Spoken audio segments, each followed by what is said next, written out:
Buenas noches a todos. Iniciamos este día, miércoles 14 de septiembre del 2022, la clase de Derecho, Leyes Procesales de Familia.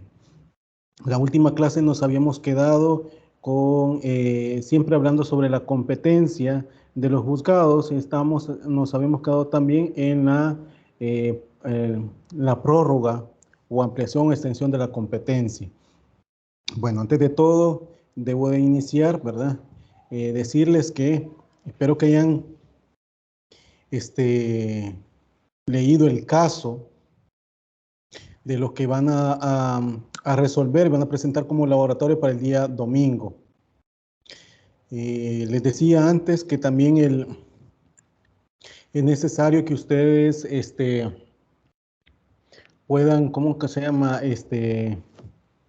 Preguntar hasta más tardar el día viernes, esto con el fin de que no haya ningún inconveniente, ¿verdad? Les digo que hay veces cuestiones cuando ustedes me mandan mensajes, las redes sociales, bueno, en este caso Teams, o en todo caso la aula virtual de la UTEC o aula Moodle de la UTEC, ¿verdad? Los mensajes a veces caen tardados. Entonces, para hacer una cuestión pronta, respuesta para ustedes, pues les pediría en favor que lo hagan más tarde el día viernes. Bueno, había una alumna, Karina de Paz, quería hacer una consulta. Sí, licenciado, buenas noches. Buenas noches, dígame, Karina. Yo quería saber si para los ejemplos que se piden en el laboratorio se puede utilizar las diligencias que menciona la ley del ejercicio notarial de jurisdicción voluntaria y otras diligencias. Sí, pero hay que adecuarla. La ley del ejercicio de jurisdicción voluntaria, habla usted, esa hay que adecuarla porque recuérdese que esa ley fue promulgada en el año de 1982 cuando estaba solamente el Código Civil. Actualmente es las leyes procesales de familia y es lo que estamos estudiando que se deben de relacionar. No digo que sea una ley obsoleta, simplemente está reformada tácitamente con respecto al procedimiento vía judicial que se realiza en ella, ¿verdad? Entonces ahí tendría que ver usted esa situación en esos ejemplos. ¿Se comprende, Vaya, está Karina de bien, Paz? muchas gracias, licenciado. Ok. ¿Quién más quería preguntar o al menos estaba queriendo evacuar algunas preguntas? Ya sea de la clase o ya sea de la actividad que se va a tener, ¿verdad? Decirles ante todo, bueno, Buenas noches. Buenas noches. Permítame, decirle ante todo que el examen, las notas de los exámenes llevan un plazo de tiempo. Empieza según el sistema con el examen ordinario primero, después va con los exámenes diferidos y de últimos están por las actividades académicas, ¿verdad? Así se introducen las notas. Según calendario académico tenemos, si no me equivoco, hasta el 17 para poder introducir las actividades académicas. Por quienes no hicieron el examen y tampoco hicieron diferido, ¿verdad? Para introducirles, les digo esto porque es la forma que la universidad nos dice que debemos de introducirle y el sistema no podemos adelantarnos porque el sistema espera en los tiempos que la universidad pone, ¿verdad? Eso ante todo. ¿Quién es el que había hecho la consulta? No la pude ver el nombre. Buenas noches. Buenas noches. Mirna González. Sí, solo consultarle sobre el parcial, porque fíjese que todos los licenciados nos han dicho que sí es de casos, pero no es verbal ni con cámara encendida. No sé si está bien la información. Sí, le voy a mandar el correo que nos mandó la universidad y es con cámara encendida y es con casos, ¿verdad? Es para que realmente mencionan ahí que es con casos, pero que debe de hacerse igual ¿cómo que se llama?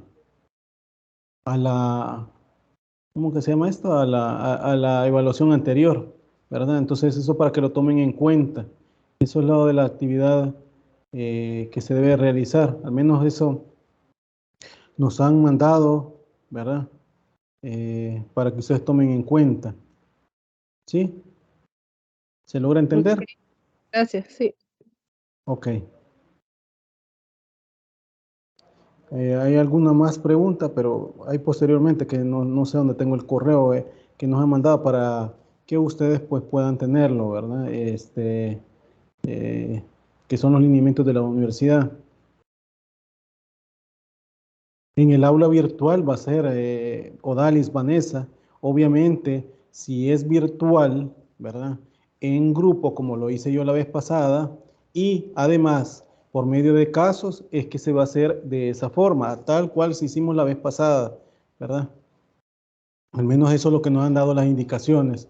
Pero voy a volver a mandar un correo para dar un poco más ¿cómo que se llama? La ampliación sobre Buenas esto, noches. ¿verdad? Pero sí, eso es lo que nos han dicho.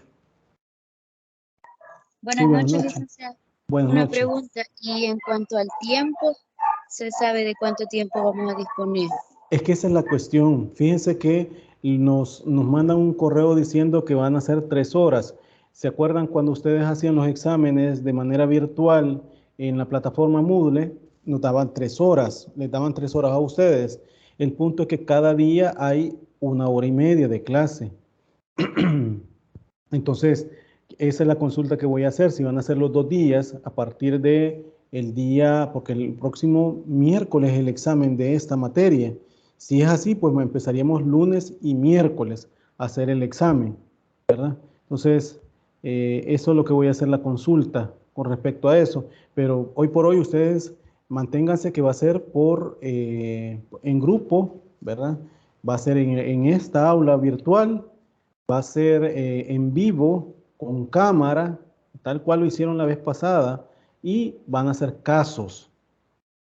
Menos eso nos los han mandado. Lo único que me queda la duda a mí es la hora. De ser así de la hora, vamos a tener que hacerlo en 2 grupos como lo hicimos la vez pasada, ¿verdad? Del 1 al 5 el día lunes y del 6 al 10 el día miércoles. ¿Sí? Eso sería la situación con ustedes. ¿Se comprende? Licenciado, disculpe. ¿Se comprende, señorita Arévalo de Bolaños? Sí, licenciado. Ok. Gracias. ¿Quién preguntó más? Perdón, que no le vi quién me... Edward le habla. Milico, dígame. fíjese que según el calendario que usted nos dio al principio del ciclo, el parcial con usted lo tendríamos el 21 de septiembre. Exactamente, que es el otro miércoles. Ajá. Y en ese caso que escuché que usted dijo que el lunes, entre lunes y miércoles íbamos a realizarlo. Vuelvo y repetir, ¿verdad? Nos han mandado un correo electrónico las autoridades de la universidad. Han mencionado en ese correo, se lo voy a compartir a ustedes, ¿verdad? Para que tomen nota de las indicaciones que a nosotros nos han mandado como catedrático. Uno, dicen que para ellos que se haga el examen en los mismos, en la misma forma que se hizo la vez pasada, es decir, ¿verdad? De manera virtual, en la aula virtual que es de Teams, ¿verdad? Se va a hacer con cámara, ¿verdad? Con casos, la única diferencia va a ser casos, ¿verdad? Específicos para resolver, ¿verdad? Y en grupo, ¿verdad? La cuestión es lo siguiente, que queda un poquito así como en duda, que han puesto que sean 3 horas, 90 minutos, dice. 90 minutos son 3 horas, ¿verdad? Entonces, y cada día tiene hora y media. Es hora y media, Le. Exactamente, cada día es hora y media, pero así lo han puesto la universidad, esas son las indicaciones que nos han presentado, al menos yo se las puedo compartir, quizás al finalizar la clase, para que ustedes las vean y esas son las indicaciones que la universidad nos ha mandado. No son mías, son de la universidad. Yo solamente sigo lo que la universidad nos está diciendo, ¿verdad? Entonces, la duda va a ser si hay que hacerla en 2 días, porque si es así, va a ser 2 días. ¿Verdad? Porque si son 3 horas que darle a ustedes, entonces voy a tener que partir en grupos como le hice la vez pasada, del 1 al 5 el día lunes y de 6 al 10 el día miércoles, ¿sí? Porque ahí serían las 3 horas, darle espacio para cada grupo, ¿verdad? Sí, pero lamentablemente es lo que estoy diciendo y eso es lo que voy a preguntar a la universidad. Eso es lo que me están diciendo, ¿verdad? Porque necesita Mónica Elisa dice, así perderemos clases, pero es lo que me está diciendo la universidad. Vuelvo y repito, no son indicaciones mías, son indicaciones de la universidad y eso pues habría que ver con ellos, ¿verdad? Sobre esa situación. Al finalizar esta clase les voy a compartir ese correo electrónico para que ustedes lo verifiquen, ¿verdad? Y tomen en cuenta lo que les estoy diciendo. Pero vuelvo y repito, tomen en cuenta ustedes que va a ser igual que el anterior examen, ¿verdad? La única variante va a ser que se va a hacer casos, ¿verdad? Exactamente, Evelyn, hay que estudiar. Usted tiene toda la razón, así es. Hay que estudiar y yo en lo que pueda, pues, espero que todos saquen 10. La idea es que ustedes, pues, hayan aprendido un poquito de lo que yo les he compartido, ¿verdad? Esa es la idea. Lejos de que ustedes pasen una materia, es para que ustedes, puedan, ¿cómo que se llama? Defenderse ya cuando anden en la litis, ¿verdad? Marilyn Aleida dice, discúlpele si hay confusión porque los otros licenciados nos dijeron que será en el aula virtual, pero no será verbal ni con cámara. Esa es vuelvo y repito, Marilyn, esas son indicaciones que me han puesto en la universidad, no son mías. Yo lo que puedo hacer es pedir que me indiquen mejor, ¿verdad? Cómo es que se debe hacer y así yo les voy a decir a ustedes. Pero hoy por hoy, ¿verdad? Tomen en cuenta que así va a ser, al menos en las indicaciones que me han dado a mí la universidad. Hola, vuelvo a repetir nuevamente, Marilyn, voy a compartirles el correo electrónico que nos mandaron para que ustedes lo vean, ¿verdad? Sí se los voy a compartir, pero ahorita porque estoy en la clase no voy a estar buscándolo y voy a perder tiempo, ¿verdad? Pero sí se los voy a compartir, ¿verdad?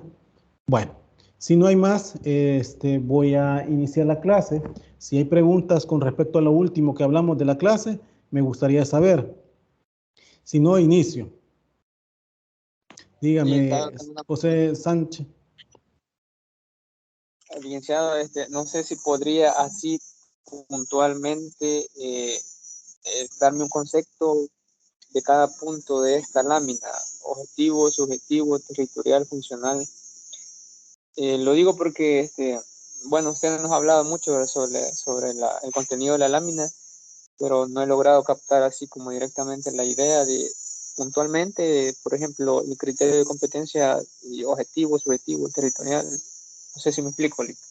Ok, con gusto yo le puedo a repetir todas las clases anteriores que se le haya hecho, pero me voy a atrasar más y hay que hacer el examen, ¿verdad? Porque con esto tengo que culminar para con ustedes. 1. 2, recordemos que las clases son grabadas. Si a ustedes no les queda duda, si les queda dudas, pueden preguntar puntualmente sobre algo, ¿verdad? Que yo les puedo, pero volver otra vez a lo de la clase es que ustedes se vuelvan a escuchar las clases que son grabadas y están en la plataforma Moodle, ¿verdad? ¿Para qué? Para que ustedes tomen, porque si no me voy a atrasar y no solamente esto les quiero evaluar, ¿verdad?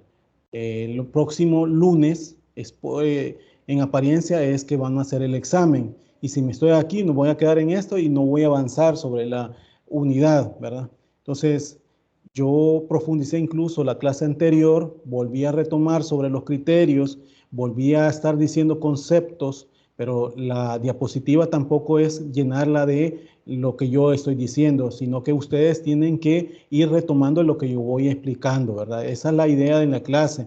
No puede ser que yo todo le voy a dar, ¿verdad? Para que ustedes realmente escriban en concepto con punto y coma, porque no es la idea, ¿verdad? Sino que ustedes realmente tomen las ideas y de ahí, pues, ustedes puedan contestar.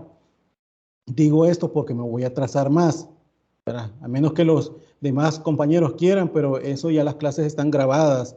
Y la clase anterior prácticamente volví a retomar lo que estaba estableciendo las clases más antes del día lunes que fue realizada, que el lunes fue 12, ¿verdad? Entonces, esto para que lo tome en cuenta, ¿verdad? Si hay algún aspecto. Yo he dado conceptos muy así de autores, he dado conceptos que incluso cómo se entiende acá, ¿verdad? Incluso hay una de las preguntas que está en el laboratorio que prácticamente se las di, ¿verdad? En la clase anterior, ¿verdad? Y eso es lo que me interesa que ustedes también logren establecer, ¿verdad? Entonces, la idea es poner, no voy a estar atrasándome por eso, porque si no, ustedes quedarían en que yo no les doy no avanzo en el programa, ¿verdad? Quiero que me comprendan en esa situación. ¿Sí? ¿Se logra comprender? Sí, En este licenciado, está caso, bien. José Sánchez. Sí, le Bueno, puede haber las clases grabadas, o a lo vale. mejor tal vez alguno de los compañeros le ha quedado claro, porque en lo personal voy a ver las clases. Gracias. Ok, ok. Eso es lo que se estaba diciendo. Hay que puntualizar porque si no, no avanzamos, ¿verdad? Yo he estado diciendo, hasta vuelvo a repetirlo, lo de las clases. Y si uno no entiende, no comprende algún tema, pues vuelvo a escuchar la clase. Y si no y si aún incluso yo no la escucho, entonces puntualmente hágame las preguntas de que él no logra comprender, pero así bien generalizado y volver a darle la clase. Y eso ya es entretener más, ¿verdad? Y no poder establecer, ¿verdad? Con respecto a los temas que estamos desarrollando, ¿sí? Bueno, ¿hay más preguntas con respecto a los compañeros? Licenciado, Sí, dígame. el criterio funcional sí lo puede como darle un poquitito más de explicación a esta parte. Ok. Sí, el criterio funcional es en el aspecto, como se los había explicado, en cuestiones de niveles jerárquicos. La función, generalmente primera instancia, ¿verdad? Y segunda instancia, la funcionalidad de estos juzgados que se pueden establecer, ¿verdad? La funcionalidad estaba ligada también con respecto a la materia propiamente tal. ¿Se acuerdan cuando estuvimos hablando en la clase anterior, verdad? El aspecto de la materia por cada uno de los juzgados que se deben de establecer, ¿verdad? Funciones que cada uno se tienen que tomar, ¿verdad? El criterio funcional para en este caso, del juzgado de familia, ¿sí? La instancia propiamente tal, ¿para qué? Para poder conocer, ¿verdad? Obviamente el trámite de los procesos deben de ser en primera instancia para el trámite hasta la fase de sentencia. Sin embargo, hay aspectos que también Cámara tiene competencia como juzgado como tribunal de familia en general. Tribunal, me refiero primero o segunda instancia, que también tiene o revisa todas las actuaciones de primera instancia, ¿verdad? Cuando se supervisan, cuando se ponen recursos de apelación y a la vez se maneja, se verifican todas sus actuaciones. Es ahí donde pueden ver ustedes primera instancia, segunda instancia. Claro que las cámaras para aspectos de revisión de sus actuaciones lo mira la sala de lo civil. Ahora bien, la sala de lo civil, cuando hablamos, hay aspectos también casación, que eso lo vamos a ver en los recursos, ¿verdad? Pero cuando vamos a ver lo de la ley, el recurso de casación, porque antes estaba una ley de casación, hoy en día está en el Código Procesal Civil y Mercantil. Esto se establece, ¿verdad? A partir de criterios propiamente tal para su admisión y ahí es donde ven la procedencia de la revisión de las actuaciones de Cámara, ¿verdad? Entonces estamos hablando de la funcionalidad y ese es el aspecto en la funcionalidad. ¿Se comprende ese criterio de funcionalidad que estoy hablando, verdad? ¿Se comprende? No me recuerdo el nombre de quién. Arévalo de Bolaños. Sí, más o menos. No, pero dígame en qué no lo comprende para esos criterios, ¿por qué? Sí, licenciado. Gracias. Ok, bueno. Entonces, sobre esta situación, bueno, ¿verdad? Debo de decir que estos criterios de funcionalidad, criterios criterios de competencia en primer lugar, ¿verdad? Permítame que esta caramba... Hola, ¿me escuchan? Hola. Sí, licenciado. Perdón. Vale, Sí. los criterios de competencia que estamos hablando, de la objetividad, subjetividad, ¿verdad? Territorialidad, funcionalidad y de conexión, ¿verdad? Les había dicho yo en su momento también, ¿verdad? Y eso tómenlo en cuenta, que solo el objetivo subjetivo, ¿verdad? Se debe tomar también para el caso de familia. Sin embargo, ¿verdad? Hay aspectos igual, ¿verdad? Sobre el fuero constitucional, fuero para algunos, cuando son funcionarios también, y eso se lo dije en la clase anterior, ¿verdad? Dan aspectos en los cuales no solamente se debe establecer para un tribunal en específico que tenga esa competencia para conocer. Les daba el ejemplo a ustedes para el caso de los de malversación de fondos. En este caso de los presidentes que hubieron, les decía a ustedes que en materia civil, ¿verdad? Cuando son funcionarios está específico una cámara, ¿verdad? Para el conocimiento de esas trámites de proceso. Entonces ya se vuelve la cámara, en este caso civil, de primera instancia, no tanto los juzgados de lo civil, es en esa materia, ¿verdad? En materia de familia no hay fuero para ningún funcionario, lo conoce cualquier juzgado de familia también, eso para tomarlo en cuenta también, ¿verdad? Con ese criterio, ¿verdad? Que se debe establecer en el aspecto funcional, no solamente para la competencia de X, si es funcionario, X tribunal, ¿verdad? Es la diferencia, digamos, que en familia que se puede establecer, ¿sí? Eso para que tomen en cuenta que lo que he hablado, ¿verdad? Bueno, antes de todo estuvimos también hablando con respecto a la prórroga de la competencia. La prórroga de la competencia, esto es para que los juzgados, antes de ver la declinatoria de competencia, que también lo dije antes, debo de decir, ¿verdad? Y esto pues se los dije en la última clase, ¿verdad? Que en este caso de la prórroga de competencia, o jurisdicción prorrogada se entiende como la facultad que ejerce un juez o un tribunal que la tiene propia. Esto al conocer ciertos, ¿verdad? Expedientes, podemos decir negocios y en aspectos civiles, ¿verdad? Que no están atribuidos por las reglas generales que han presidido a su institución, sino que por circunstancias que se sometieron a su conocimiento por la voluntad de las partes. De esta incluso, pues, que les puedo decir como concepto, es sustancialmente igual a la formulada de otros, incluso autores que han establecido, hay que siguen mencionando que con respecto a la prórroga de la jurisdicción, ¿verdad? O prórroga de la competencia. Y es que es el entendido también que es el acto, sea tácito o expreso de las partes, por virtud del cual hacen competente a un juez, que conforme a las reglas generales de competencia no lo es para conocer el juicio, sino cuando aquellas se someten a la jurisdicción, ¿verdad? Por ejemplo, les ponía el caso a ustedes también en la clase anterior, el divorcio por mutuo consentimiento. Divorcio por mutuo consentimiento, o sea, la causal primera del artículo 106 del Código de Familia, o ordinal primero, habla de mutuo consentimiento de los cónyuges, que en ese caso no hay contención de parte, les decía a ustedes. ¿Por qué? Porque ambos cónyuges han llegado a acuerdos. La ley les dice que conforme al 108 de la Ley Procesal de Familia, elaboran un convenio de divorcio. Aquí impera el principio de la autonomía de la voluntad.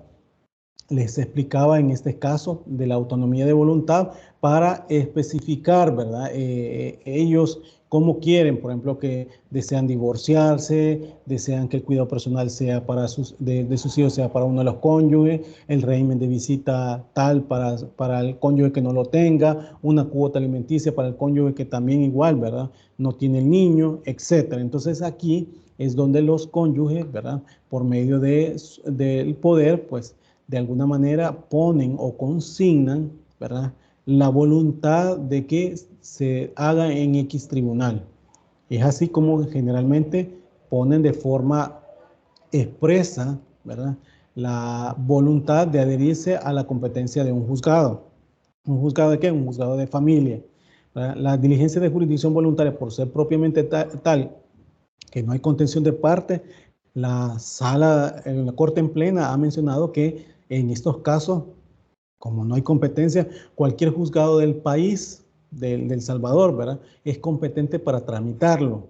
Y usted puede tramitarlo en cualquiera, aun y cuando lo ponga de forma expresa o de forma tácita. De forma expresa, como les dije, que en el poder puede establecerlo. De forma tácita, que aunque no lo haya consignado en el poder, en la solicitud, pero desde el momento que lo ha presentado a X tribunal, pues se ha adherido a la competencia del tribunal X, ¿verdad? Entonces, ¿para qué? Para poder conocerlo.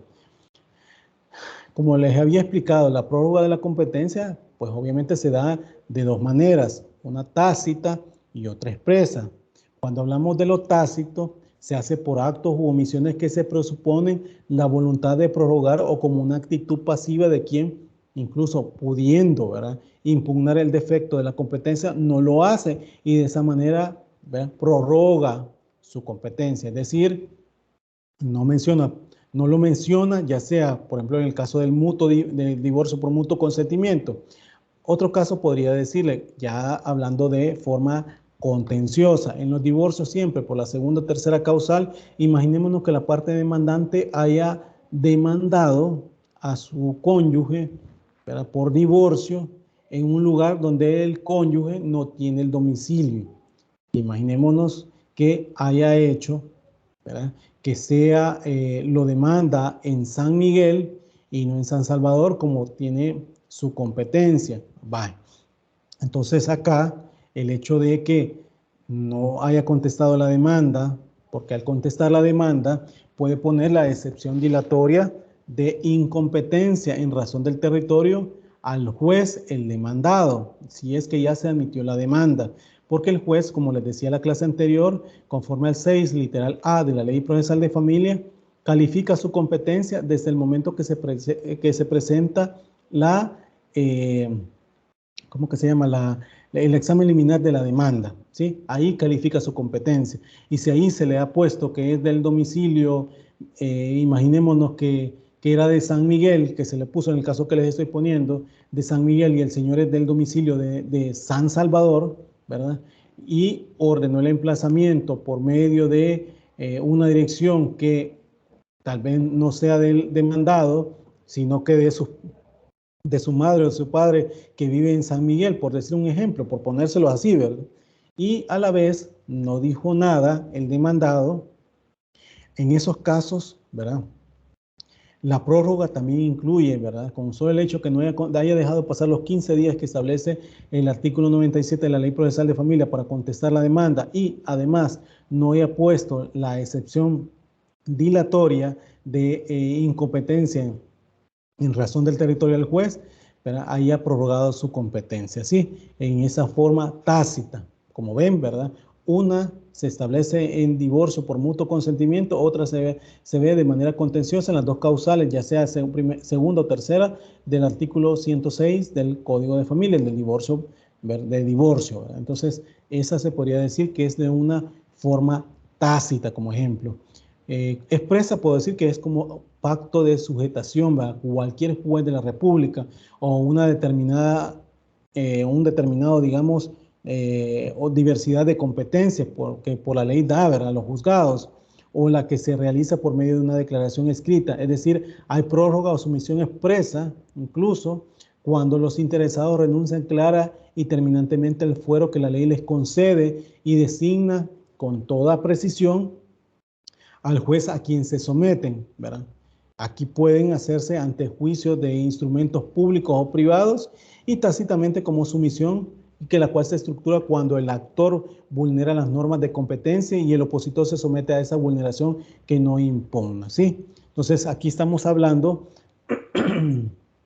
de que lo expreso, como les dije yo, en el caso de el divorcio por mutuo consentimiento, lo establece de manera expresa ante la solicitud, ante el poder por parte de los cónyuges, se someten a esa competencia los mismos. Y aunque haya sido, imaginémonos que los cónyuges sean uno de Santa Ana y el otro sea de la Unión, pero ambos hayan decidido que el juez competente sea el juez de familia de Zacatecoluca, ¿verdad? Entonces, ahí hay una prórroga de competencia expresa, ¿verdad?, que no se puede quitar, que tampoco el juez puede declararse incompetente. Debo de decir que en la doctrina dictada por la Corte Suprema de Justicia existen ejemplos de cómo se da la prórroga de competencia y se los he explicado. Y esto, pues, competencia tácita en materia de familia, podemos decir, pues, en el caso de para dirimir competencia entre dos jueces que se niegan ser competentes, deberá el expediente ser enviado a la Corte Suprema de Justicia. ¿Se acuerdan cuando nosotros estamos hablando de ¿cómo se llama? La declinatoria de competencia, o la inhibitoria o declinatoria de competencia. En esto, pues la Corte Suprema de Justicia se ha mencionado que para dirimir competencia entre dos jueces que se niegan la competencia, ¿verdad? En este caso, por lo negativo, deberá el expediente enviarse a la Corte Suprema de Justicia. ¿Para qué? Para que éste lo resuelva. ¿Resuelva qué? ¿Quién de los juzgados son competentes? Porque si va para el caso la demanda no fue contestada y no se dijo nada, pero sí se asistió a la audiencia preliminar, desde ese momento quedó prorrogada la competencia. Esto sin haber tomado en cuenta la resolución de la Corte, ¿verdad? Que les comento, ¿verdad? Que existe que una vez celebrada dicha audiencia no podrá alegarse ni oponerse a excepción de incompetencia. Y esto pues de tal modo pues que el presente proceso no exista competencia que dirimir porque quedó prorrogada tácitamente, es decir, se aceptó la competencia del juez. En el Código de Procedimientos Civiles y ahora en aquella época que lo teníamos vigente y ahora en la ley, en el Código Procesal Civil y Mercantil, establece que un juez emplaza legalmente a un demandado y este deja transcurrir el término para contestar la demanda sin oponer la excepción de incompetencia de jurisdicción, tácitamente es competente para conocer el juez que dio seguimiento a la petición presentada. ¿Por qué? Porque no se manifestó sobre eso. De esto debo decir que se puede observar que en materia de familia se da sumisión tácita de las partes y esto de conformidad a lo establecido en el artículo 63 de la Ley Procesal de Familia, donde surgiendo de ello, pues incluso muchas interrogantes como si opera en materia de familia la prórroga de competencia expresa, ¿verdad? Eso se ha dicho un montón de veces, ¿verdad? O se ha interrogado, ¿verdad? Por las partes, pues porque por eso han puesto estas declinatorias de competencia, estas excepciones dilatorias de incompetencia, etcétera. Pero aquí la respuesta podemos decir, ¿verdad? Que en base incluso a los casos que han habido a lo largo de la entrada en vigencia de la Ley Procesal de Familia, sí se puede dar la prórroga de competencia expresa en materia de familia, como les decía antes, y como por ejemplo ellos tenemos, ¿verdad? Un sinfinidad de casos, y ya les puse ya como el divorcio por mutuo, ¿verdad? Donde incluso pueden establecerse, ¿verdad?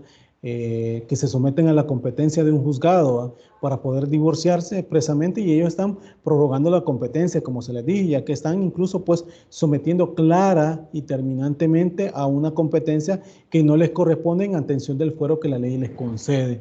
Eso para poder establecerlo.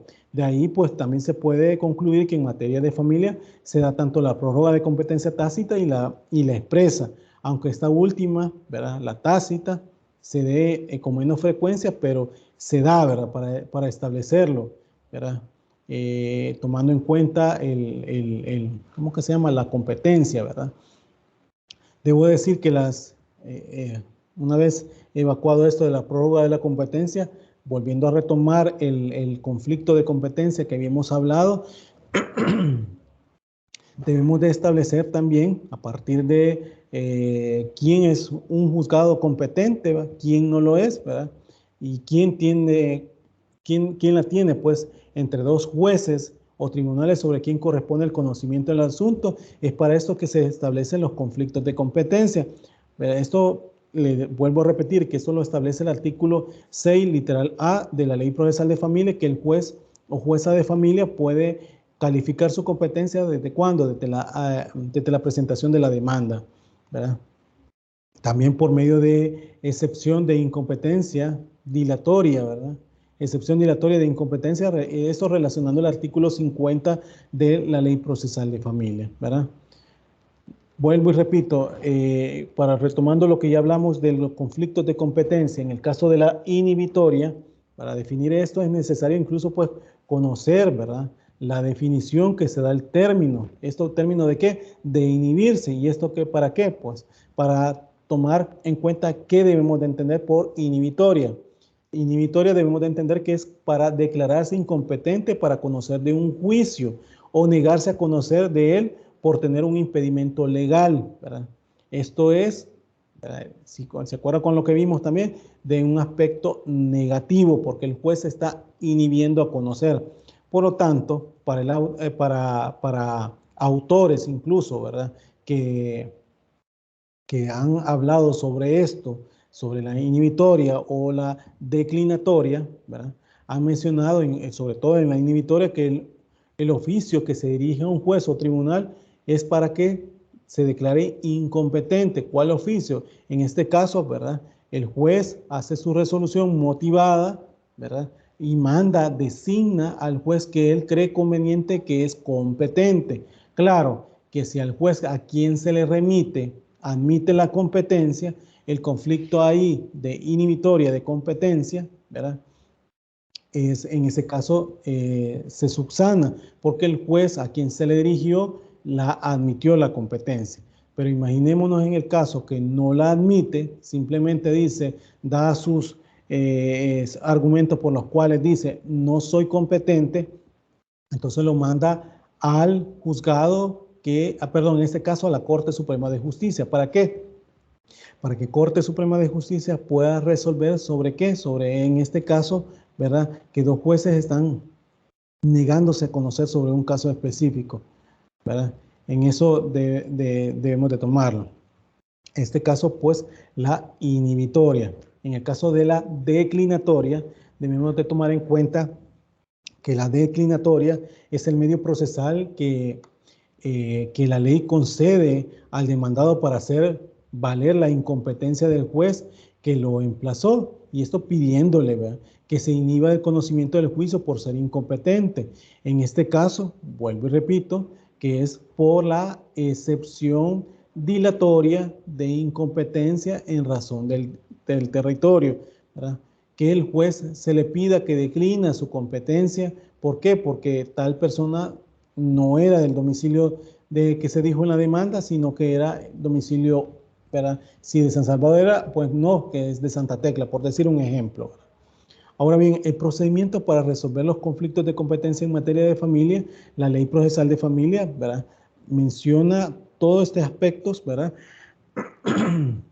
Y esto a partir del artículo 58, ¿verdad?, donde menciona que los conflictos de competencia son incluso una cuestión meramente incidental dentro del proceso y que se encuentran dentro de las excepciones de que sí interrumpen, ¿verdad?, el procedimiento tal como lo establece el artículo 58, inciso primero de la Ley Procesal de Familia, ¿verdad? Esto de los incidentes vamos a hablarlo en la siguiente unidad, pero aquí quedémonos con esto, que es un incidente propiamente tal de conflicto de competencia en materia de familia. Ahora bien, el procedimiento para definir los conflictos de competencia en materia de familia, ¿verdad?, se encuentra establecido en la Ley Procesal de Familia en el título 3, capítulo 2 de la sección 2, donde habla a partir del artículo 63 a 65, siempre de la Ley Procesal de Familia.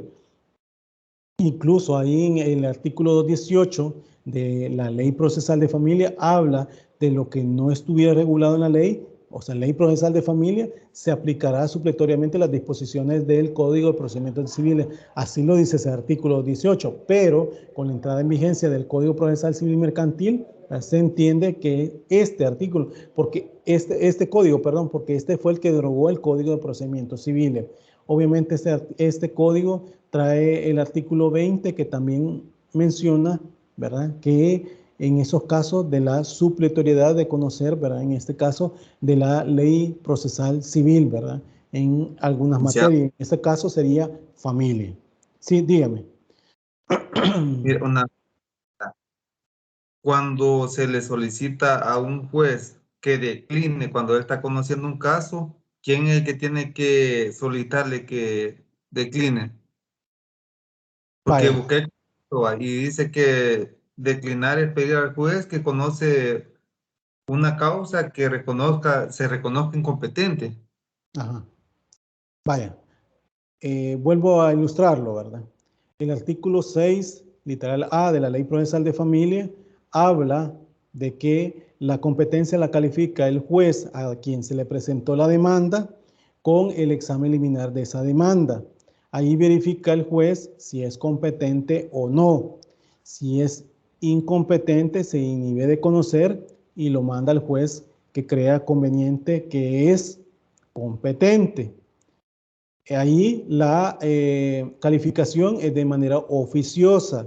¿Se acuerda cuando abrimos el principio de inquisitivo, ¿verdad? La oficiosidad, el juez lo hace de manera oficiosa esa calificación. ¿Por qué? Porque verifica que el demandado no es del domicilio de su competencia territorial. Por eso lo manda a el juez que cree conveniente es competente, ¿verdad? Entonces, ahora bien, si el juez ya admitió la demanda, él prácticamente ya no se puede declarar incompetente porque ya admitió la demanda, ya admitió la competencia que se le dijo sobre X caso, ¿sí? Entonces, ¿qué es lo que procede en este caso con la declinatoria? El demandado, ¿verdad? Obviamente, en el tiempo de la contestación de la demanda que establece el artículo 97 de la Ley Procesal de Familia, establece que son 15 días. ¿15 días para qué? Para contestar la demanda. Y en esos 15 días que tienen para contestar la demanda puede poner excepciones. ¿Excepciones de cuáles? Excepciones dilatorias y excepciones perentorias, ¿verdad? Eso lo establece el artículo 50 de la Ley Procesal de Familia. En este caso, para que las partes, ya no hay instancia de oficio, sino que instancia de parte, ¿verdad?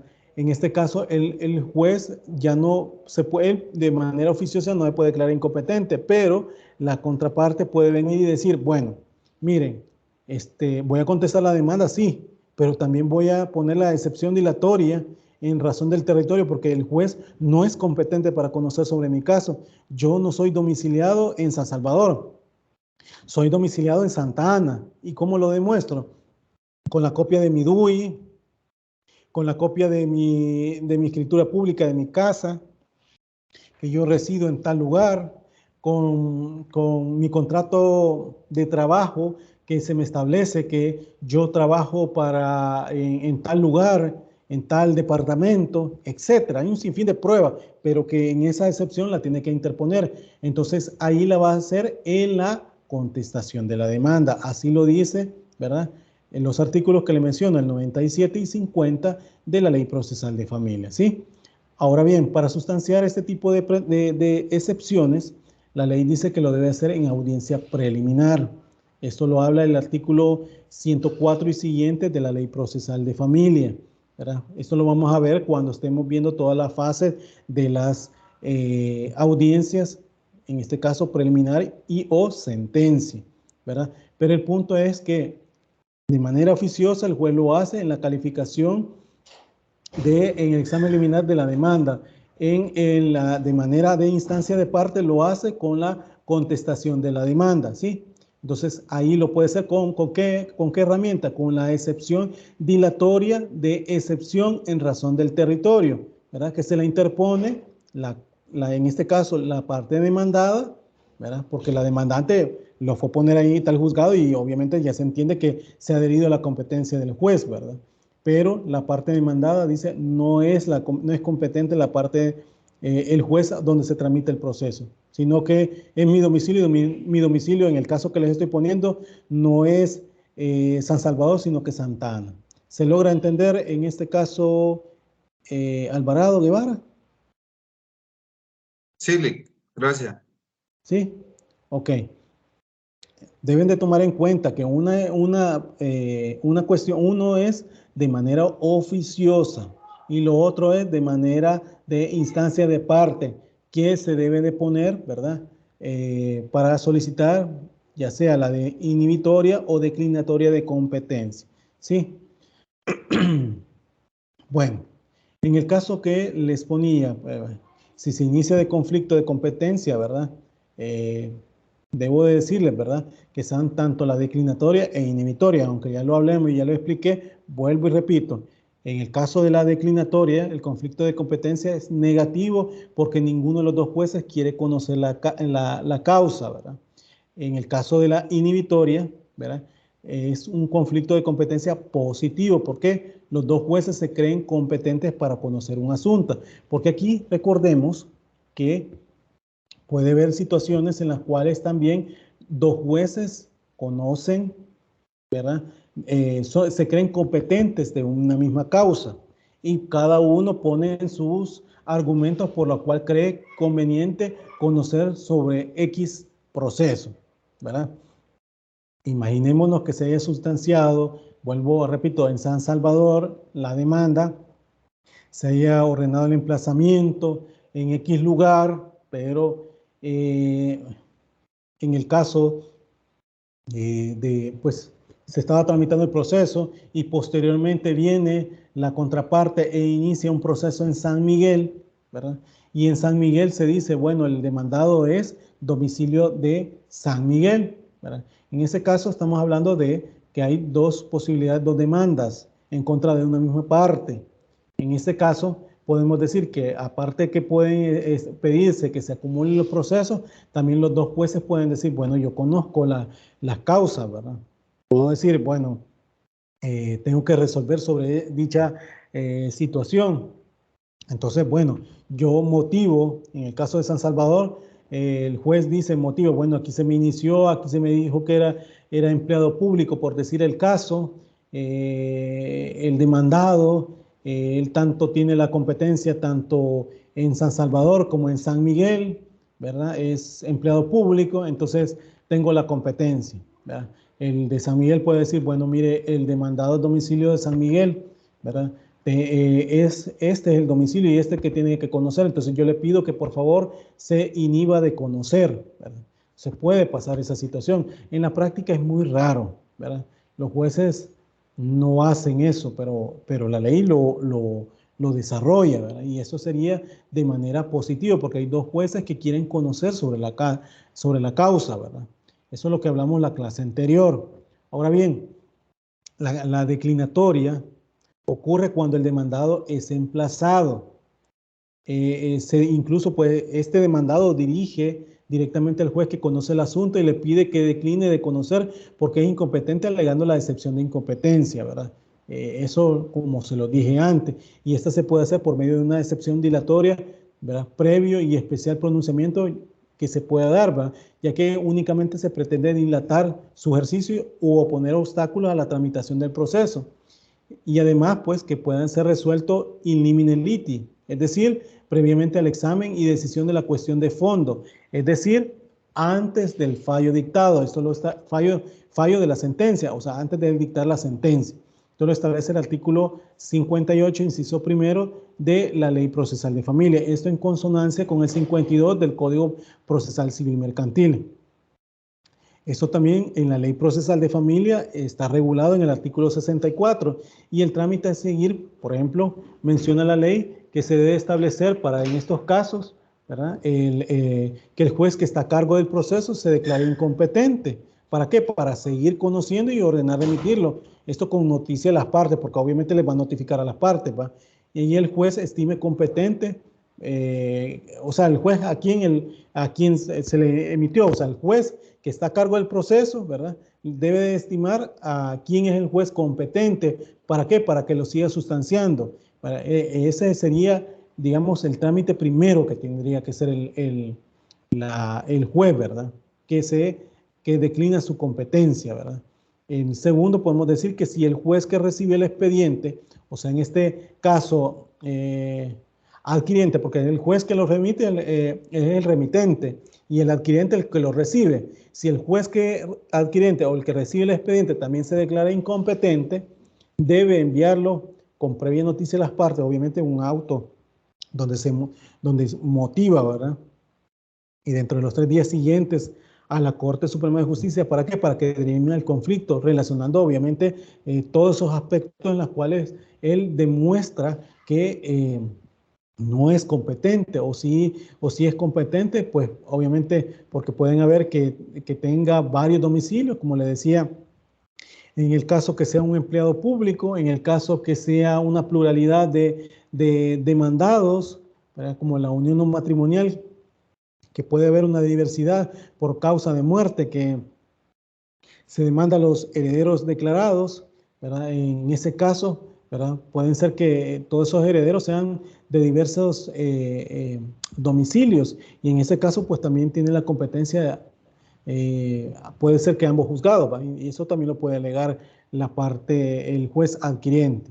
Un tercer paso que podemos decir es que la Corte Suprema de Justicia es la entidad, ¿verdad?, facultada para resolver, ¿verdad?, el conflicto de competencia y cuenta con incluso 8 días, le da la ley, después de recibido los expedientes para dirimir el conflicto. Según esto lo establece el artículo 63 de la Ley Procesal de Familia. Debo decir que este término en la práctica no se cumple, pero bueno, es el que establece la Ley Procesal de Familia en el artículo 63. Ahora bien, la Corte dicta una resolución en la cual establece quién es el juez, ¿verdad?, que debe tramitar el proceso, y el juez designado para ello debe someterlo al fallo. ¿Para qué, verdad? Para determinar quién es el competente. Y de las resoluciones que se dicte por parte de la Corte, Corte en pleno, ¿verdad?, no pueden interponerse recursos. Eso lo establece el artículo siempre 58, pero en su inciso segundo de la Ley Procesal de Familia, ¿sí? Esto para hablar de la declinatoria de competencia. En el caso de la inhibitoria de oficio y a instancia de parte, está normada en el artículo 65. Los pasos que podemos decir son, cuando el caso de oficio, como se los dije antes, una podría ser que el envío de la noticia oficial del juez que considere competente para conocer de un proceso que conoce de otro juez, solicitando que se declare incompetente mediante resolución motivada. Un juez tiene conocimiento que se está tramitando un proceso, ¿verdad?, y que debe de conocerlo y debe de hacerlo, ¿verdad?, emitiéndose al juez, pidiéndole al juez a quien se le ha informado está conociendo tal causa y lo tenga que conocer él o ella, ¿sí? Por ejemplo, en estos casos, les decía yo, por ejemplo, en alimentos, ¿verdad?, generalmente alimentos, cuando un progenitor tiene un sinfín de hijos con diferentes personas, sobre todo en nuestra cultura machista, ¿verdad? Entonces, ahí podemos ver, ¿verdad?, que hay 2 hijos que están solicitando alimentos a solo un padre. Ese padre obviamente tiene que, de acuerdo a su capacidad, darle alimentos, pero no puede ser que a uno se le va a establecer más y al otro menos, si es que se están tramitando el mismo proceso, ¿verdad? Entonces, ahí puede ser el juez de manera oficiosa, si se le está diciendo eso, mire, señor juez, usted es competente para conocer, se está tramitando otro proceso, haga que se pídale al juez X que se lo remita. ¿Por qué? Porque usted conoce en una misma parte, no van a ver sentencias contradictorias, ¿verdad? Pida el expediente a X juzgado, ¿para qué? Para que se lo remita. Entonces ese es el envío de nota oficial del juez que considera competente, ¿para qué? Para conocer un proceso que conoce otro juez. En este caso les estoy hablando de la inhibitoria de oficio, ¿verdad? Si en un segundo elemento de la inhibitoria de oficio, si el juez requerido así lo hiciere, deberá remitirle el expediente dentro de los 3 días siguientes. O sea, si lo convence que realmente el juez quien lo solicita, ¿verdad?, de manera oficiosa, el expediente, y les pone los argumentos por los cuales cree que es competente, se lo remite, ¿verdad? El juez simplemente, el requerido deberá remitirlo el expediente dentro de los 3 días siguientes, estos contados a partir de la fecha de recibido el requerimiento. Eso para que lo vean ustedes, o sea, hay 2 jueces de manera oficiosa, de manera positiva, que se están conociendo casos y que los 2 pueden decir, yo soy competente, ¿no? ¿Sí? Entonces, si el requerido, en el caso que no se declara incompetente y por lo tanto no remite el expediente dentro de los 3 días que dice la ley, ¿verdad?, tiene 3 días, ¿para qué? Para que mediante resolución motivada reafirme su competencia y solicite, ¿verdad?, al juez requiriente la declaratoria de incompetencia y el envío del expediente para conocer del litigio. Si el juez requirente no está de acuerdo con la resolución e insiste su competencia, el juez requerido deberá remitir el expediente dentro de los 3 días siguientes a su recibo a la Corte Suprema de Justicia. ¿Para qué? Para que este dirime conflicto. Indistintamente sea inhibitoria o declinatoria de competencia, esto lo puede hacer el juez, ¿verdad? O sea, mandar a Corte en plena. ¿Para qué? Para que dirima conflicto. ¿Cuándo qué? Cuando los 2 jueces no se pongan de acuerdo para el trámite de X expediente, ¿sí? Entonces, Eso sería. Ahora bien, si ambos jueces hubieran formado proceso, deberán remitirlo al proceso, ¿verdad? Y así lo dice la misma ley, ¿verdad? En 10 días perentorios. Cuando hablo perentorio es que esos días debe de establecerlo para que Corte en Plena tenga conocimiento. Y se entiende pues por tales los transcurridos que producen el efecto de que no sea legalmente posible restituir, ¿verdad?, los derechos o facultades que pudieran ejecutarse en ello. Y la Corte Suprema de Justicia, ¿verdad?, tiene la obligación de resolver. Ahora bien, la Corte Suprema de Justicia, en este caso de inhibitoria de competencia, ¿verdad?, por medio de la Corte en Pleno, resuelve dentro de los 8 días, al igual que la declinatoria, y esto de 8 días después de recibido el expediente, que al igual que el anterior que les dije, no se cumple esos plazos, pues, pero debe de hacerlo sin otro trámite que la lectura de la diligencia. ¿Para qué? Para determinar si en verdad quién de los dos jueces son competentes. La Corte obviamente dicta una resolución en la cual incluso establece quién es el juez que debe tramitar el proceso, porque esa resolución debe motivarla a la Corte en Plena. ¿Para qué? Para tomar en cuenta criterios incluso de competencia.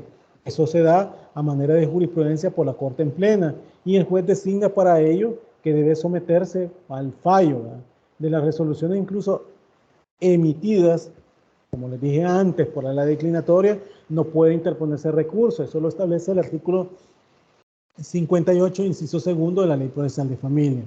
Ahora bien, cuando hablamos a instancia de partes, estamos hablando que el requiriente es el juez que libra, exhorta a otro juez para que emplace al demandado, ¿verdad?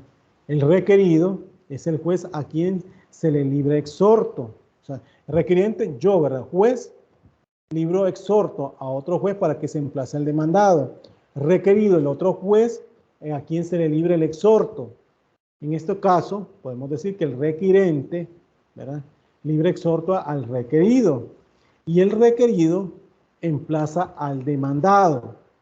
El demandado obviamente tiene 3 días para dirigirse al requerido y le pide que lo ampare por considerarlo incompetente, porque puede establecerse esa situación, que incluso el juez pueda decir, bueno, mire, porque pueden haber situaciones como, por ejemplo, que el demandado sea de Oriente y lo estén mandando para San Salvador. Mire, la única situación que a mí me puede perjudicar es la distancia que me genera mi trabajo y mi domicilio, que no es San Salvador, sino que es Oriente, por decir el caso.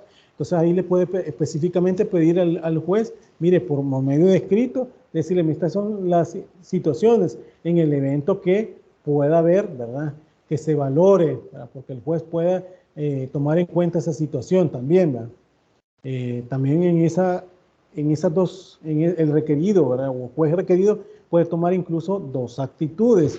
¿Cuáles? Una, que no cree ser el competente, remite el exhorto diligenciado al requiriente. ¿A quién? Al juez que se lo pidió, que se declara incompetente. 2, puede decir que se cree competente para conocer, ¿verdad?, del conflicto, pero se procede de acuerdo al procedimiento de la inhibitoria de oficio. ¿Cuál es el procedimiento de la inhibitoria de oficio? Que obviamente el juez, ¿verdad?, determina, ¿verdad?, si es competente, motiva por las cuales es esa situación.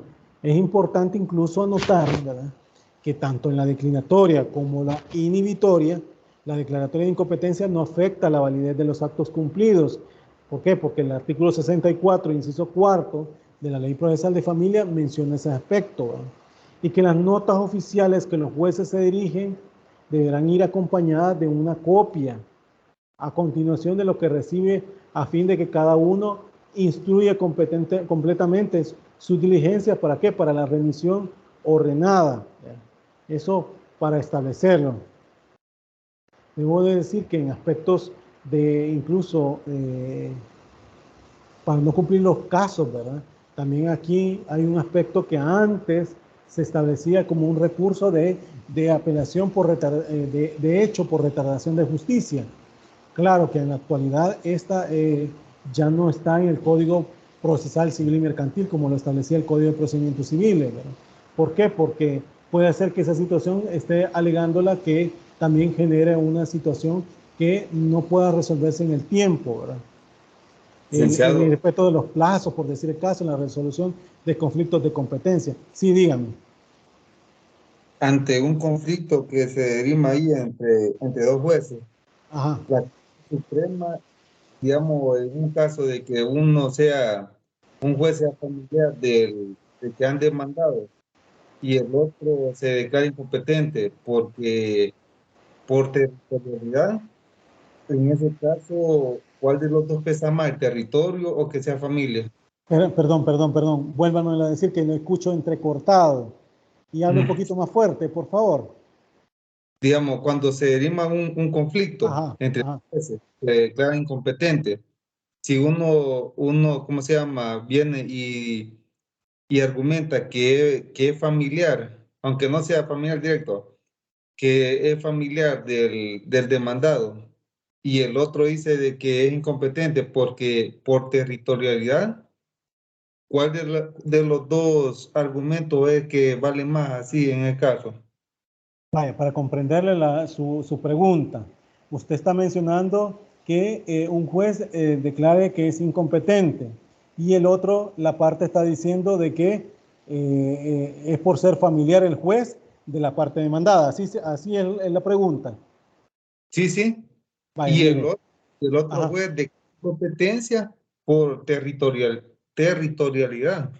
Ok, mire, no hay que confundir, porque también aquí hay aspectos que en la cual es otro incidente, que también lo vamos a ver, la recusación de un juez. Recusación o impedimento o excusa o de parte del juez que se inhiba, ¿verdad? Pero también es excusa. Cuando hablamos de ese aspecto, es que el juez hay un motivo serio y razonable. Esto lo vamos a ver más adelante, pero para que usted evacuarle su pregunta, cuando hay un motivo serio y razonable, se le pide al juez, si el juez no se ha excusado de conocer, ¿para qué? Para que se excuse. O en todo caso, usted, ¿verdad?, lo recuse. Cuando lo recusa, ese aspecto es otro incidente que se tramita ante la Cámara, el Tribunal Superior en Grado. En este caso sería la Cámara de Familia para el juzgado de primera instancia. Si estamos hablando que jueces de familia, dos jueces de familia están conociendo, pero también converge otra situación, no solamente en el aspecto territorial, sino que también el aspecto de que es familiar y que es un motivo serio y razonable que pueden poner entredicho la capacidad, sobre todo, de resolver por parte del juez de manera correcta, ¿verdad? Entonces esas son recusación o impedimento. Esas son las que se tendría que tramitar. Una para pedirle al juez que se excuse de conocer, ¿verdad? Y otra es que, si no lo hace el juez, que lo pueda recusar. La recusación puede hacerlo, ¿verdad? Incluso de manera, en cualquier instancia, hasta antes de dictar fallo, como lo dice la ley, ¿verdad? Para hacer en el 58, ¿verdad?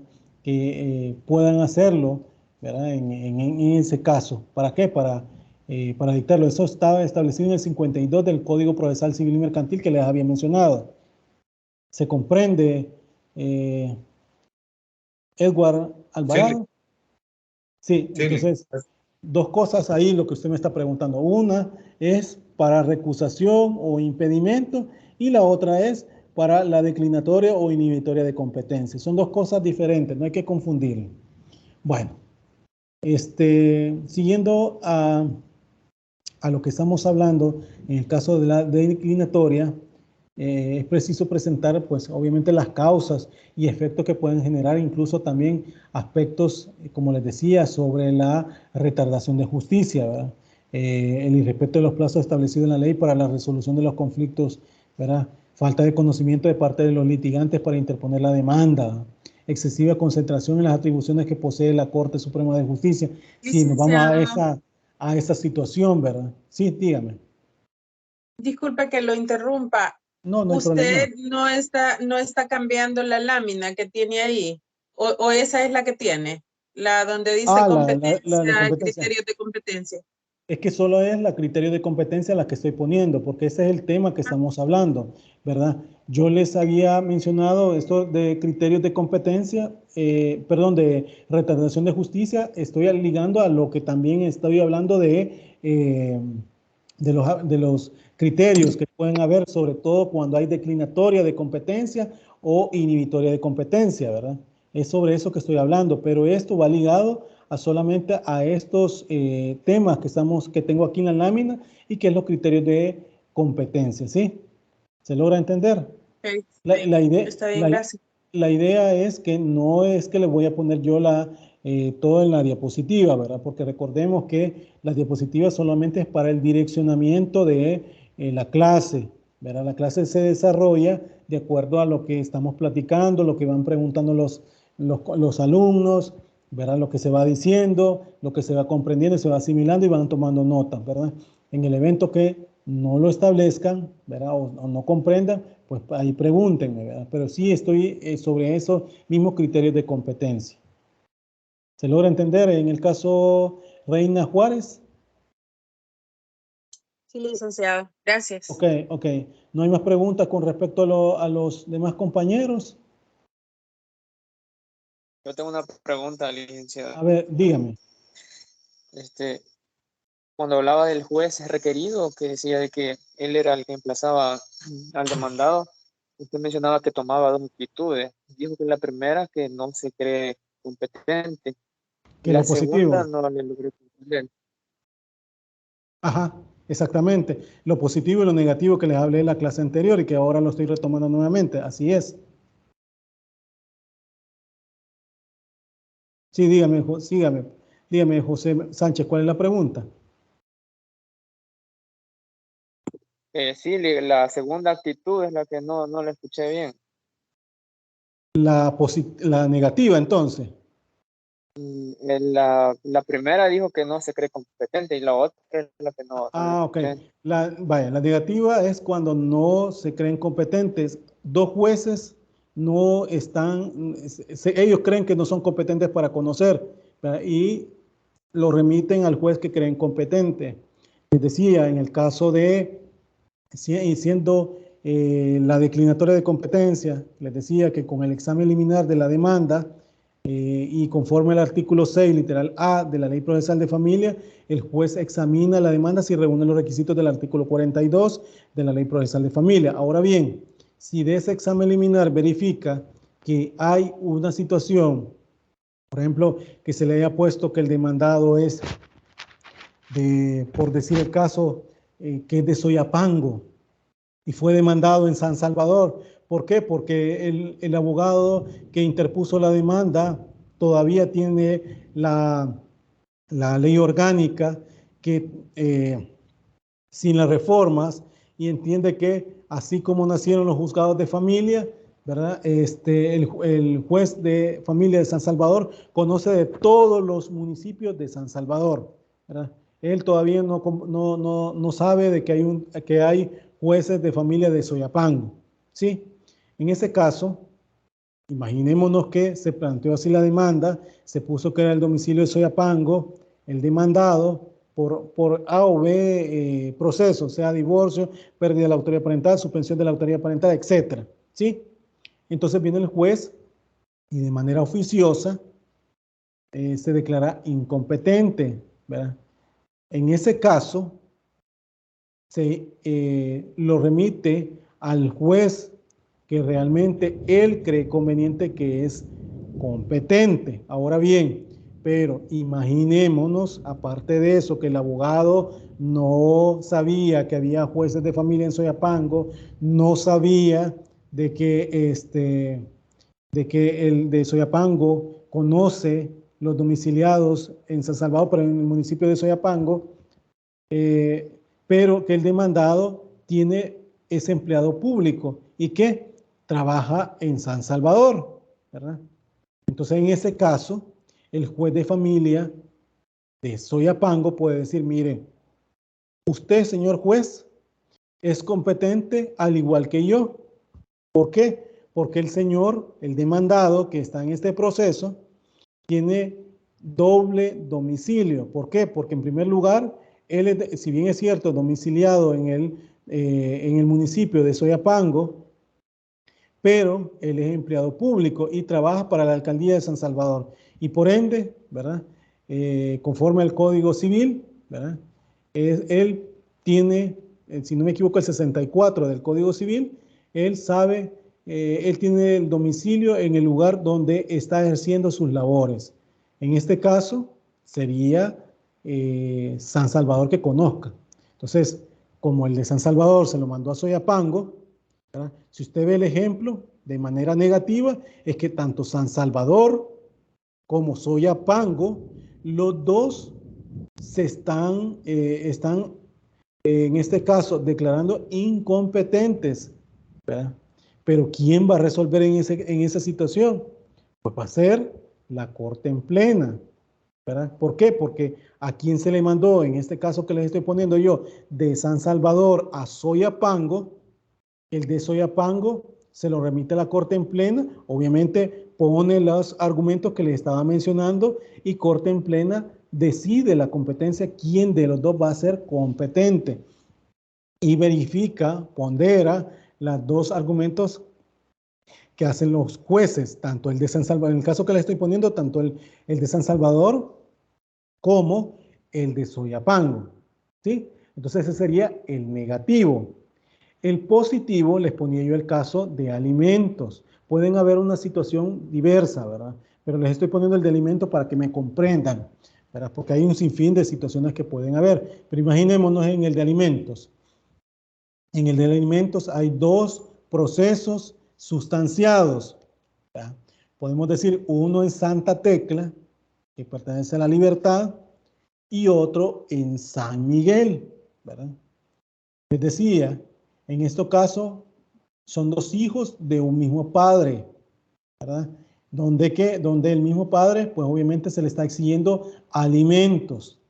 Entonces, usted puede, como parte, decirle, señor juez, conozca sobre este caso. ¿Por qué? Porque al otro niño, ¿verdad? Se está pidiendo más alimentos y para que no haya una sentencia que se excluyente entre una y otra, donde a un niño se le ponga más y al otro niño se le ponga menos, sino que haya una decisión igualitaria en los hijos, ¿verdad? Le pido que se declare incompetente, se inhiba de conocer, ¿verdad? Motive su resolución en este aspecto. ¿Para qué? Para que usted decida, ¿verdad? Y le pido que solicite el expediente a la parte, en este caso que le estoy poniendo, al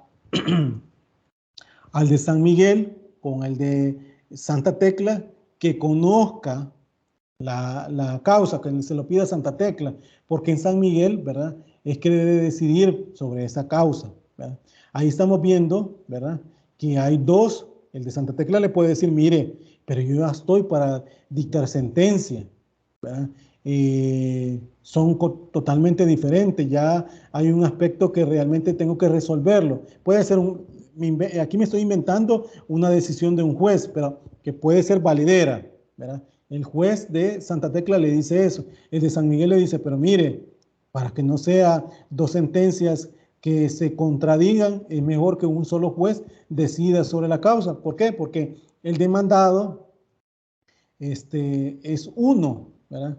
Y obviamente los hijos hay que ver que se resuelva, que se dicte una sola cuota, ¿verdad? Entonces estamos viendo dos jueces que los dos están diciendo somos competentes para conocer de esta causa, ¿sí? Entonces, si los dos se mantienen con que somos competentes, obviamente quien le pide, cuando estoy hablando del requiriente, lo puede mandar, ¿verdad? Con aviso el de San Miguel, con aviso al de Santa Tecla, que lo remite a la Corte. ¿Para qué? Para que la Corte decida, en este caso, que el expediente es competente para conocer los dos expedientes, el juzgado de familia de San Miguel, ¿verdad? ¿Se entiende el ejemplo, José Sánchez? Sí, licenciada. O sea, debe tomar en cuenta que una cuestión es positivo, donde los dos están de acuerdo a conocer sobre un caso, pero también negativo cuando los dos también se están están diciendo que no conocen sobre un expediente por A o B circunstancia. Obviamente, si el aspecto, en este caso del incidente, para que se aperture, sea por aspectos de inhibitoria o sea de declinatoria, ¿verdad? El juez tiene que, si entre ellos se resuelve, ¿verdad? Ahí termina el incidente, si entre los mismos jueces, es decir, si en el mismo último caso que les he puesto, si Santa Tecla dijo mandarlo a San Miguel y San Miguel dijo admito mi competencia y le sigo dando el trámite, ¿verdad? Conforme al 58, inciso segundo de la Ley Procesal de Familia, dice que esa resolución no admite recurso. Entonces ahí quedaría que el de San Miguel conoce la causa. Pero imaginémonos que los dos dicen que son competentes, entonces lo manda a Corte en Plena y Corte en Plena decide sobre esas dos situaciones. Claro, la decisión de Corte en Plena también tiene la misma suerte que la de primera instancia, conforme al artículo 58, inciso segundo de la Ley Procesal de Familia, que puede ser conocer, ¿verdad? Que no admite recurso alguno.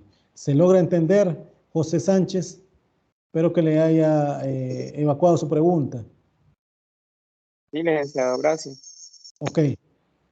Bueno, entonces, sí, dígame.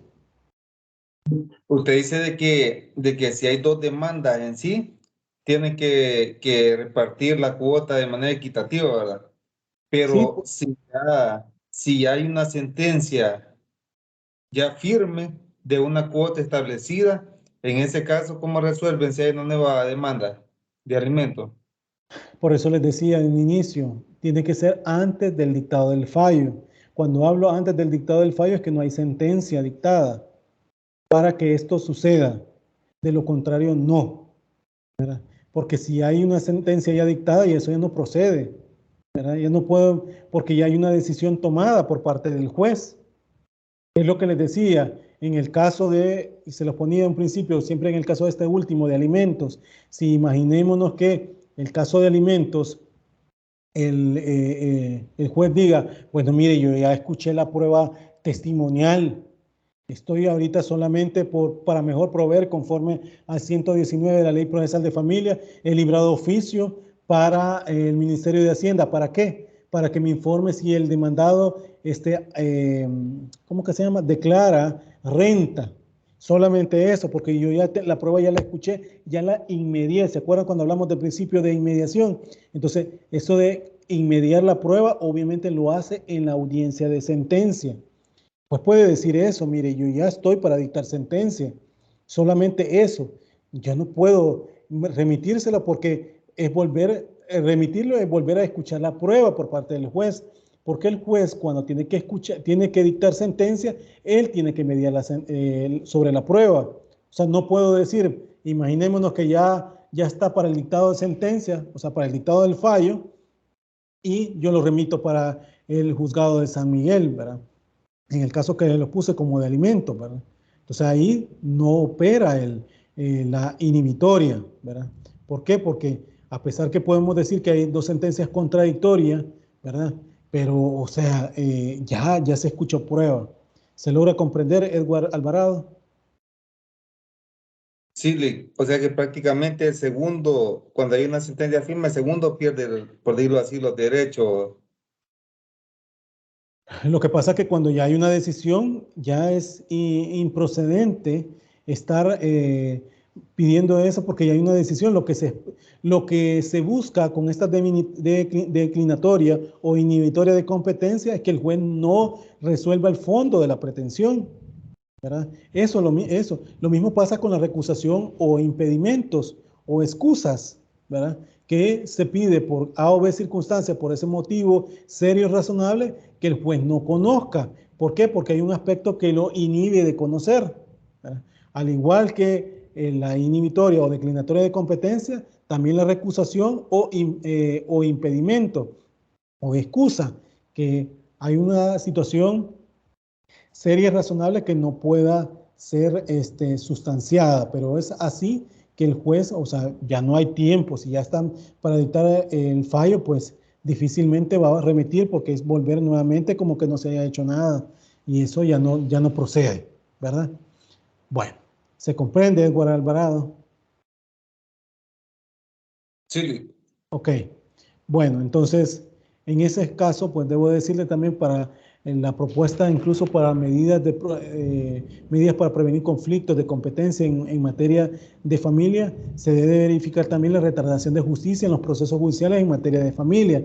Y es que es una realidad que no se puede negar en la actualidad, y es por ello que se identifican sus fallas y se plantean algunas alternativas por las cuales se pida en esta situación, ¿verdad? También para que decline su competencia. La función administrativa de la Corte Suprema de Justicia que realiza se puede visualizar incluso, por ejemplo, en el artículo 27, numerales sexto, octavo, noveno y décimo, y 51, eso en sus numerales segundo, cuarto, quinto, octavo y decimocuarta, ¿verdad? Para que ustedes puedan ir viendo de la Ley Orgánica Judicial, donde establece la competencia que tiene la Corte en pleno. ¿Para qué? Para poder resolver sobre estos aspectos, ¿va? En lo referente a las atribuciones del presidente de la Corte Suprema de Justicia y en relación a las atribuciones de la Corte en plena, ¿verdad? De la Corte Suprema de Justicia, son atribuciones que se dan en esos artículos, en el 27 y en el 51 de la Ley Procesal de Familia. Claro que esto desarrolla lo que ya habíamos visto nosotros en el artículo 185 de la Constitución. ¿Se acuerdan cuando lo estuvimos viendo? Pues ahí se establecen esas atribuciones relevantes, ¿verdad? Para que se puedan resolver sobre estos aspectos, ¿verdad? También la Corte Suprema de Justicia necesita de un ente creado especialmente para actividades que no son parte de la función jurisdiccional, sino de aspectos que pertenecen a la orden administrativa. Es por ello incluso debemos de tomar en cuenta que la Corte necesita de una parte técnica para la administración estrictamente y en este caso, profesionales del derecho que integran la Corte, encargada incluso de aspectos jurisdiccionales, no como digamos, como ha aparecido hasta en estos días, en donde se da una excesiva concentración de atribuciones tanto jurisdiccionales como administrativas. Eso para lo que resuelve la Corte en plena, ¿no? Por otra parte, incluso pues debemos de tomar en cuenta que la Corte en plena es necesaria la separación de estas atribuciones para el buen funcionamiento de la Corte, pero esto hace que imposibilite también poder resolver en los 8 días que establece también la ley para establecer, ¿verdad? ¿Cómo se llama? Aspectos que puedan generar, ¿verdad? Situaciones como por ejemplo que no pueda resolver en el tiempo que se pide las inhibitorias o los declinatorios de competencia. Debo de decir que hay ejemplos en las cuales, y hay una diversidad de situaciones que pueden haber para el caso de conflictos de competencia. Podemos decir varios ejemplos y podemos establecer, aparte de lo que ya hablamos, ¿va? Cuando existen en un departamento especializado para el área administrativa, incluso que realiza la Corte Suprema de Justicia, ¿verdad? Y la cual puede atribuirse amplias funciones para proyectarse en dicha área, ¿verdad? Ya que le existen las funciones administrativas que realiza la Corte en plena. Y eso pues limita la función jurisdiccional, trayéndola como consecuencia la retardación de justicia y que produce obviamente, ¿verdad? En la solución de los conflictos de competencia en materia como órgano encargado de realizarlo, ¿verdad? Esto para establecerlo que también, ¿verdad? Debe de resolver situaciones en las cuales, ¿verdad? Son propias de la Corte en plena, ¿verdad? Para resolver. Ahora bien, pueden haber situaciones también que la Corte no, de acuerdo a las atribuciones tanto que se le da la Constitución como la ley orgánica, ¿verdad? Colapse para poder decidir, ¿verdad? Y que eso genere, ¿verdad? Problemas a la hora de el dictado del conflicto, ¿verdad? De competencia para establecer, ¿verdad? Eso es lo que puedo decirles. Bueno, no sé si hay preguntas hasta este momento. Veo que son las 8:10, ¿verdad? Si hay preguntas de lo que he hablado sobre la inhibitoria, la declinatoria de competencia, ¿verdad? Los escucho para evacuar las preguntas. No se queden con preguntas, ¿verdad? Obviamente, si es un aspecto de volver a retomar todo lo que hemos hablado, vuelvan a escuchar los videos. Ahí están ya establecidos para que ustedes puedan escucharlos, ¿verdad? Y puedan incluso ver en qué puede reforzarse. Y Buenas claro, noches. de ahí Sí. pueden preguntar. ¿Sí? Buenas noches. Buenas noches, Liz. Sí, dígame. En el caso... Hola, Serrano Rivera, René. Sí, pero la sala de lo civil ve algunas situaciones también de familia. Ok. ¿Me Mire, escucha? sí, ahorita sí ya le escucho. Mire, cuando veamos casación, vamos a ver que corte, por lo que le decía de la función, el criterio funcional, ¿verdad? Lo que les explicaba a ustedes, ¿verdad? ¿Quién verifica todas las actuaciones del juzgado de primera instancia? La Cámara de Familia, ¿verdad? Porque hay 3, ahora integrada la Cámara de Familia especializada en niñez y adolescencia. ¿verdad? Eso para empezar. Pero de las actuaciones de la Cámara lo ve la Corte Suprema, la Sala de lo Civil de la Corte Suprema de Justicia. Sala de lo muy Civil. bien. Ahora bien, en este caso es por medio de casación, ¿verdad? Por ese recurso de casación, ¿sí?